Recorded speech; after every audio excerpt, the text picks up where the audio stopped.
Today we're in the echoey part of the house. We're going to deal with some taps that don't turn off properly. It might look like they do right now, but it's going to keep dripping all day until you put some decent arm strength on the tap. We're going to change the washers and we're going to cut the valve seats. First job is make sure the missus isn't doing anything with the washer and the dishwasher. She's not, nor am I for that matter. Alright, master tap off. Okay, we're going to bleed the extra pressure out of the system. Now, this time of year, this place runs on bore water. So we've got lots of calcification to worry about. Right, now we've got to get into these things. Can I get under it with a spudger? Let's try this one, might be easier. This has not been done in a little while. There's one. We'll get the other off. Alright, I got it started. Now, because I'm too cheap to find a socket, I'm going to use needle nose pliers to get rid of the nut that is in the way here.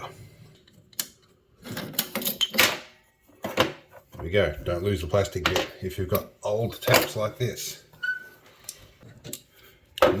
Never a day where there isn't something to fix around here. It'd be nice to take a day off some days and get along like these carawongs over here.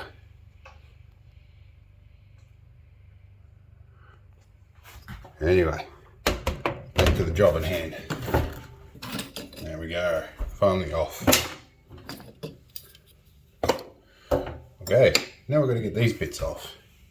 Right, a couple of tools for the job. Strap wrench and some Stilsons. A window ledge here that gets in the way of this. Alright, there we go. This one is going to be a bit of a problem child, as are all these bottles leaving refills on the bench. Get that one out. Let it dribble water down inside the wall cavity, which is not ideal. Not much we can do about that. Now for the valve seat, I have borrowed a valve seat cutter from my neighbour.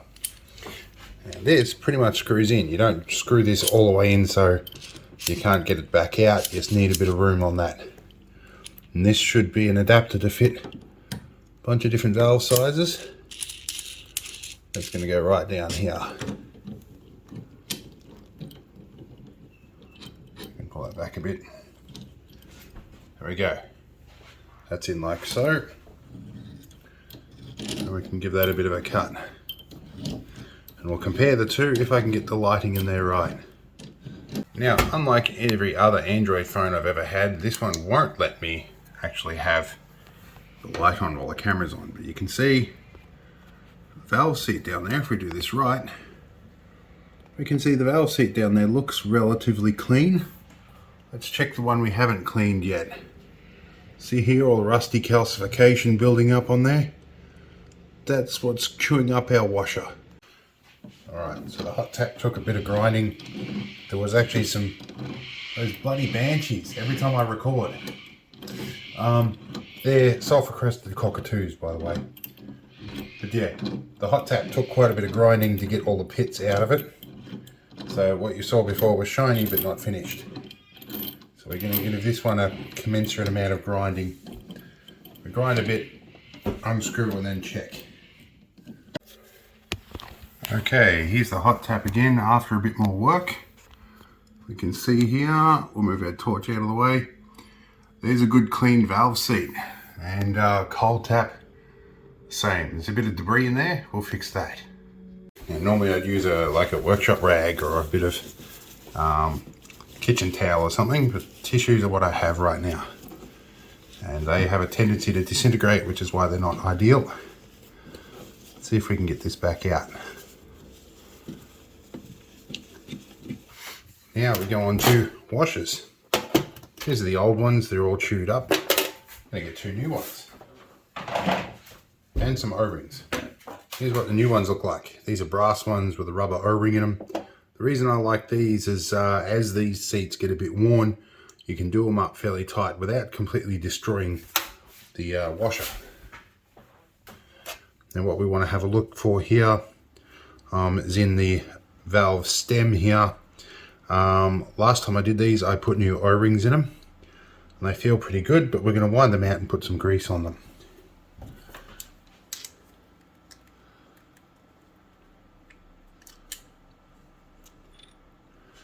So have a look here. That O-ring looks good, but we'll put a little bit of fresh plumber's grease on. Do the same with this one. So this one's the hot tap. It's worthwhile keeping them apart, and there is thread tape on this. We may or may not put a little bit more on. So a bit of fresh slicking grease on this one. Pull you back in.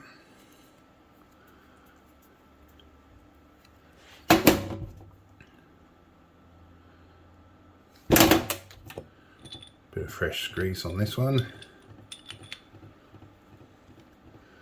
And a lot of people would put thread tape on this, and I agree with them. Can't find my thread tape, but what does make life much easier next time you've got to change washers, which is frequent in this place, is the tiniest little bit of this plumber's grease on the thread. It does help to seal things up, and any rubber seal is not a seal unless you got grease on it. The other thing this grease is handy for is holding these in there while you put it in. A little bit in there. Now, you want a fairly liberal application on the face of the washer. Okay, because rubber seals don't seal without lubrication. We didn't need to replace the O-rings, they still look good. Alright, now this was our cold tap. I'll wind this all the way in. So this turns a lot easier. If your taps are stiff to turn, that washer in there and the grease in there can make a big difference. And herein lies the reason why I put a bit of grease on the washer before it went in, is so that it doesn't fall out when you're trying to put it in there. That one almost did, not quite enough grease in it. I'm going to wind these all the way open before I put them in, because if they're not, you can end up like over tightening the washer against the valve seat and messing things up. I didn't need the strap wrench this time. They're going up firm enough to stop the water coming out, and a tiny bit more. Not over tight, we don't want to rip things out of the wall. And we want to be able to get them off again next time.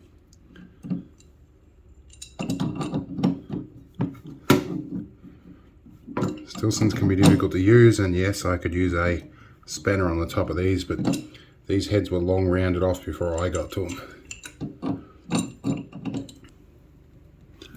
There we go, that's good. Now, we will reassemble things. So let's see, shroud and spring and white bit, and either one of these doesn't matter. We'll put the white bit in this little keyway in here. Put you on and rotate till we find the right position. We will loosely fit this for now. We will tighten that in a minute. It can stay there for a minute. You can go on here. Going to hold that in with my finger. Flip over. And that pops out. There we go. Okay. The only thing determining or differentiating hot from cold are these little plugs that go in the front. So these bits don't really matter. Okay, now I'm going to go outside and turn the main tap on. And this is going to blast water out something chronic. So I'm going to just close them semi-shut. The idea being when I first turn the water on, it should flush any more of that brass grindings out of the way. But first we're going to clean some tools out of the way so they don't get wet. Alright, I'm going to go outside and turn the tap on.